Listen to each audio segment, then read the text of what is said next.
After being quiet for over a month, the foreign semiconductor media Semi-Analysis has published several articles, one of which is titled Intel on the Brink of Death. The article directly points to the root cause of Intel's current crisis, which is largely due to the incompetence of the board of directors. In the past, Intel was a leading company in the semiconductor industry, occupying a critical position. Its products were widely used in personal computers, servers, and many other fields, and it was one of the key drivers of global computing technology.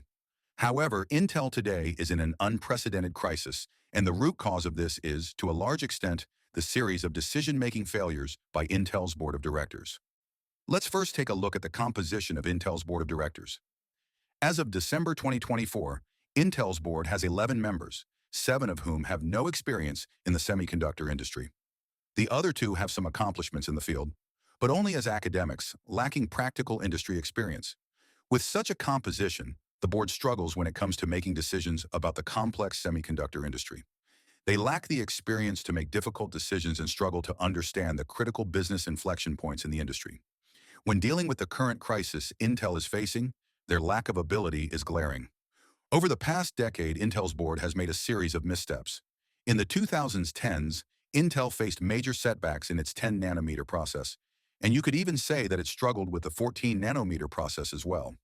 In 2016, Intel planned to mass-produce the 10-nanometer process, but the technology was overly aggressive, requiring quadruple patterning, new cobalt interconnects, and covering active gate contacts, which resulted in very low yields.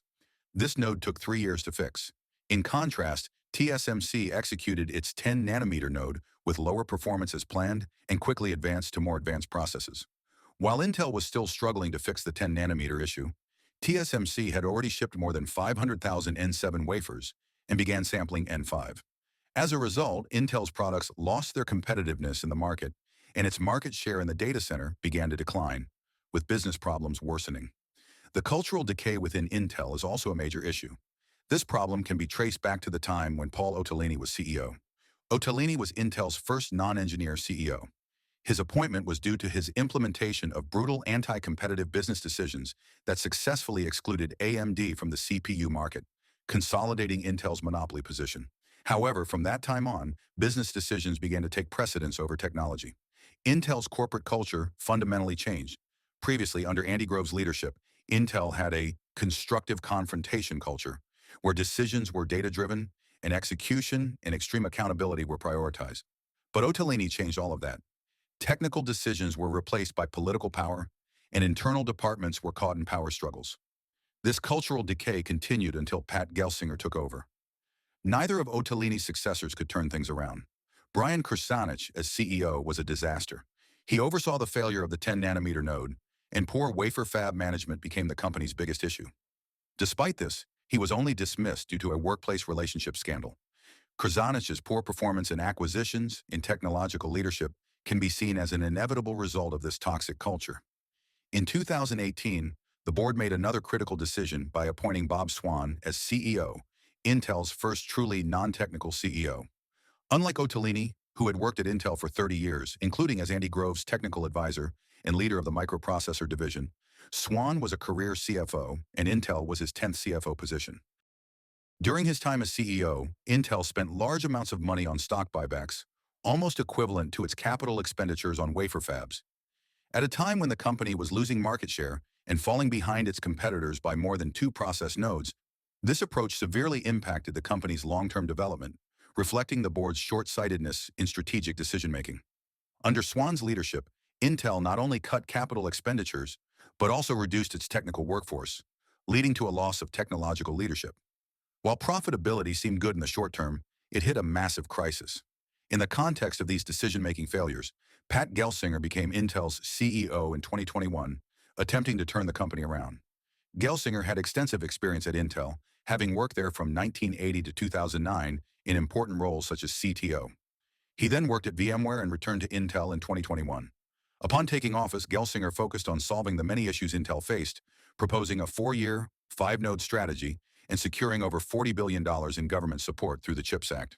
He worked hard to correct Intel's course and attempted to restore the company's strengths in technology development, product competitiveness, and corporate culture. However, Gelsinger's reform path has not been smooth. While he made progress in some areas, such as essentially resolving the cultural decay that led to the 10-nanometer issues. He also made some mistakes. For example, Intel's current AI strategy is problematic. Products like Gaudi 3 and Falcon Shores make it difficult for Intel to gain a significant share in the Gen AI inference or training market. At the same time, Intel has also faced shortcomings in serving external customers. For instance, after regulatory intervention failed with the acquisition plan for Tower Semiconductor, Intel was slow to develop alternatives and lacked a customer-centric approach, which was particularly evident when compared to competitors like TSMC. Despite these challenges, Gelsinger remains a capable candidate who still wants to lead Intel out of its troubles. However, the board lost patience as Gelsinger began to show signs of success in turning the company around. In the last board meeting, Gelsinger proposed an updated capital expenditure plan aimed at maintaining Intel's significant investment in its foundry services. However, the board was extremely dissatisfied with this and ultimately forced him to resign. This decision by the board triggered widespread controversy, especially considering the board members' own lack of qualifications. After firing Gelsinger, Intel appointed David Zinsner and Michelle Johnston Holthouse as joint CEOs. This decision is also concerning. Zinsner, who joined Intel in 2022, had previously been a career financial professional, and Michelle was a former sales and marketing leader and chief revenue officer. From their resumes, both lack sufficient experience and capability in key areas like technology development and semiconductor manufacturing. In such a critical period of industry competition and technological challenges, it is doubtful whether this leadership combination can lead Intel out of its predicament.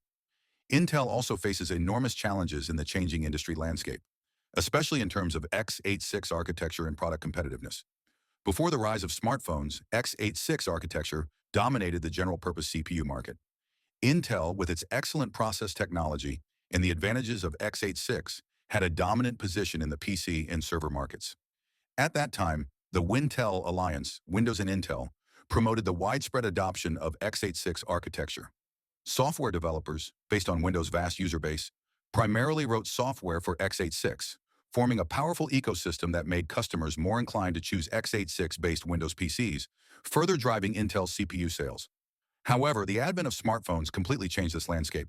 Smartphones brought a new software ecosystem and applications, and the traditional advantages of x86 architecture in personal computing didn't carry over to the smartphone market.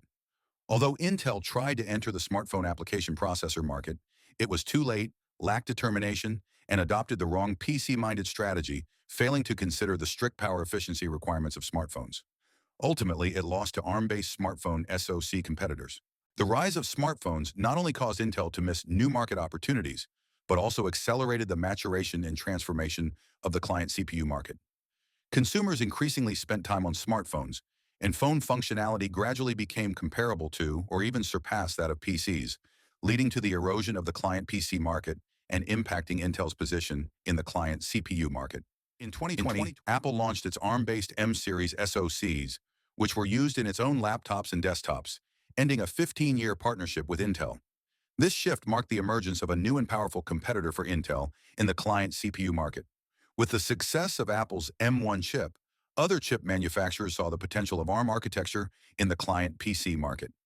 In 2024, Qualcomm released the Snapdragon X for Windows PCs, and companies like NVIDIA and MediaTek are also developing ARM-based client PC chips. While AMD has benefited from the x86 ecosystem, it is also following the trend by developing semi-custom ARM CPUs for Microsoft. Although ARM PCs still face challenges, such as limited market share, the active involvement of major players indicates that ARM PCs becoming a reality is just a matter of time. Intel's moat in the client CPU market has been severely weakened, facing fierce competition from multiple rivals.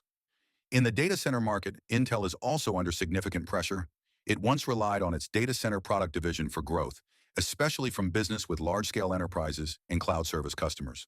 However, the server x86 market has undergone significant changes, with all major clients shifting to ARM architecture. Amazon AWS's ARM-based Graviton series CPUs have been hugely successful, with Graviton accounting for over 50% of the CPU capacity deployed in AWS data centers over the past 2 years, surpassing all other processor types combined. Large-scale companies like Google, Microsoft, Alibaba, and Meta have followed suit, launching or developing ARM-based CPU products. At the same time, the rise of accelerated computing has also impacted the market share of x86 CPUs in data centers, Artificial intelligence has driven the development of computing infrastructure centered around GPUs and other AI accelerators. The involvement of x86 in this area is gradually decreasing. For example, NVIDIA's next-generation, highly popular Blackwell GB200 uses the ARM-based Grace CPU to power the GPU, instead of the traditional x86 CPU. Intel's products in the field of accelerated computing, such as Gaudi 3 and Falcon Shores, lack sufficient competitiveness compared to rivals. This puts Intel in a dual challenge in the data center market, facing both ARM architecture and accelerated computing. The x86 share in the data center market is declining from multiple directions. Intel's data center roadmap may even lose competitiveness entirely by 2026. In the current situation, Intel's foundry business becomes particularly crucial. Intel's foundry once pioneered many manufacturing technologies, such as high-K metal gates and FinFET. Although it lags behind TSMC in extreme ultraviolet (EUV) lithography technology, Intel's current roadmap shows potential to lead TSMC in technologies like gate-all-around transistors, backside power delivery, high numerical aperture (EUV), and direct self-assembly (DSA). If Intel's 18A process can be mass-produced next year, it may become the best choice outside of TSMC. The 14A process, around 2027, also has the potential to surpass TSMC's latest products. Intel's foundry business holds significant strategic value for the U.S. and the Western Hemisphere due to limited capabilities in large-scale advanced semiconductor production in the West. TSMC, as the only manufacturer with mass production capabilities, has a clear advantage in capacity in Taiwan and does not allow the latest nodes to be produced overseas. The Arizona project's capacity is also far from sufficient. However, Intel's foundry business faces huge funding needs and risks. To sustain Intel's foundry operations, $36.5 billion in equipment for wafer fabs will be needed within the next 3 years, with additional costs of $15 to $20 billion for fab buildings and other expenses. Due to failures in Intel's product groups, the company lacks the cash flow to support the development of its foundry business. Even with subsidies from the CHIPS Act, the demand may still not be met. If Intel loses access to cutting-edge chip manufacturing, it could face significant challenges. The cost of losing access to advanced process chips will be extremely high. For example, the chip shortage in 2021 led to a 1% loss in U.S. GDP, amounting to about $240 billion. The impact of losing access to advanced process chips would be even more severe. The article also suggests that one viable strategy to save Intel's foundry business is to position it as a secondary source of TSMC's cutting-edge technology. This would attract a large volume of products from top-tier large-scale enterprises and fabless design companies. However, Intel's 18A ecosystem is not yet mature, and the cost of migrating designs to Intel's 18A process is high, with significant risks, leading to a lukewarm market response. Therefore, Intel's foundry should focus on improving its process technology, competitiveness, and reducing the cost and difficulty of transitioning designs from TSMC to Intel. At the same time, Intel could consider selling products such as Client x86, Mobileye, and Altera to private equity firms or other companies, along with long-term manufacturing agreements to alleviate the burden, allowing the company to focus on the development of its foundry business. In addition, government support based on national security concerns is crucial for the survival and development of Intel's foundry business. An independent, well-capitalized Intel foundry would be better positioned to secure both financial and political support from the government. Intel's current predicament is the result of multiple factors, with decisions made by the board playing a key role. Over the past decade, Intel's board has made significant mistakes in areas such as technological R&D investment, talent management, corporate culture, and strategic decision-making.